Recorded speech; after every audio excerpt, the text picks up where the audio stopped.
ಎಲ್ರಿಗೂ ನಮಸ್ಕಾರಗಳು. ಕರ್ನಾಟಕ ರಾಜ್ಯ ರೈತ ಸಂಘಕ್ಕೆ ಜಯವಾಗಲಿ. ಕರ್ನಾಟಕ ರಾಜ್ಯ ರೈತ ಸಂಘಕ್ಕೆ ಜಯವಾಗಲಿ. ಹಾಗೂ ಕರ್ನಾಟಕ ರಾಜ್ಯ ಸಂಘ ಒಕ್ಕೂಟಕ್ಕೆ ಜಯವಾಗಲಿ. ಇಂದು ಏನು ಚಳಿಗಾಲ ಅಧಿವೇಶನದಲ್ಲಿ ಒಂದು ಹೋರಾಟ ಹಸಿರು ಕ್ರಾಂತಿ ಆಗ್ತಾ ಇದೆ. ನಾನು ಬಿಜಾಪುರ ಜಿಲ್ಲೆಯಿಂದ ಬಂದಿದ್ದೀನಿ. ಸಿದ್ದನಗೌಡ ಪಾಟೀಲ್ ಅಂತ ರಾಜ್ಯ ಯುವ ಘಟಕ ಸಂಚಾಲಕ, ಕರ್ನಾಟಕ ರಾಜ್ಯ ರೈತ ಸಂಘ. ನಮ್ಮ ರಾಜ್ಯಾಧ್ಯಕ್ಷರು ಬಡವಪುರ್ನಾಗಿಂದ ಬರಬೇಕಾಗಿತ್ತು, ಕಾರಣ ನಿಮ್ಮಂತ ಬರಕ್ಕಾಗಿಲ್ಲ. ಅದಕ್ಕೋಸ್ಕರ ನಾವು ಬಂದಿದ್ದೀವಿ ಯುವ ಘಟಕದಿಂದ. ಏನಪ್ಪ ನಾವು ಹೋರಾಟ ಮಹಾ ಒಕ್ಕೂಟ ಸಂಘಟನೆಯಿಂದ ಹೋರಾಟ ನಡೀತಾ ಇದೆ. ಇದು ಉತ್ತರ ಕರ್ನಾಟಕ ಒಂದು 14 ಜಿಲ್ಲೆಗಳು ತುಂಬಾ ಅನ್ಯಾಯ ಆಗ್ತಾ ಇದೆ. ಪ್ರತಿ ಒಂದು ರಂಗದಲ್ಲಿಯೂ ಉತ್ತರ ಕರ್ನಾಟಕಕ್ಕೆ ಅನ್ಯಾಯ ಆಗ್ತಾ ಇದೆ. ಇದು ಧ್ವನಿ ಎತ್ತಬೇಕಾಗಿದೆ.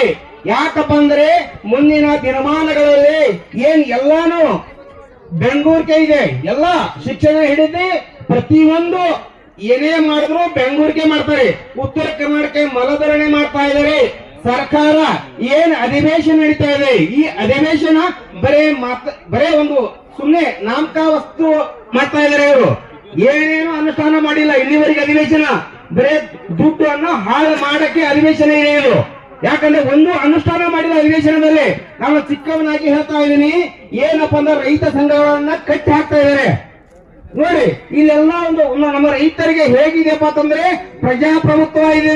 ಪ್ರಜೆಗಳಿಗಾಗಿ ಪ್ರಜೆಗಳು ಬರುವ ಸರ್ಕಾರವೇ ಪ್ರಜಾಪ್ರಭುತ್ವ. ಇಲ್ಲಿ ನಮ್ಮನ್ನ ಕಟ್ಟಿ ಹಾಕ್ತದೆ ರೈತರಕ್ಕೆ. ನಮ್ಮ ದೇಶದಲ್ಲಿ 70% ರೈತರಿದ್ದೇವೆ. ಮನಸ್ಸು ಮಾಡಿದ್ರೆ ಸರ್ಕಾರವನ್ನು ರಚನೆ ಮಾಡೋದು ಶಕ್ತಿ ರೈತರಿಗಿದೆ. ಅದನ್ನ ತಿಳ್ಕೊಂಡಿಲ್ಲ ಯಾರು. ಯಾಕಂದ್ರೆ ಬರೇ ಹೋರಾಟ ಮಾಡಿ ಪಡ್ಕೊಳ್ಳೋದು ಆಗುದಿಲ್ಲ. ಏನು ಗುರ್ಲಾಪುರ ಹೋರಾಟ ಆಯ್ತು, ಗುರ್ಲಾಪುರ ಹೋರಾಟ ತುಂಬಾ ಜನಸಂಖ್ಯೆ ಆ ಹೋರಾಟ ಹತ್ತಿಕೊಂತ ಕೆಲಸನೂ ಮಾಡಿದ್ದಾರೆ ಸರ್ಕಾರ.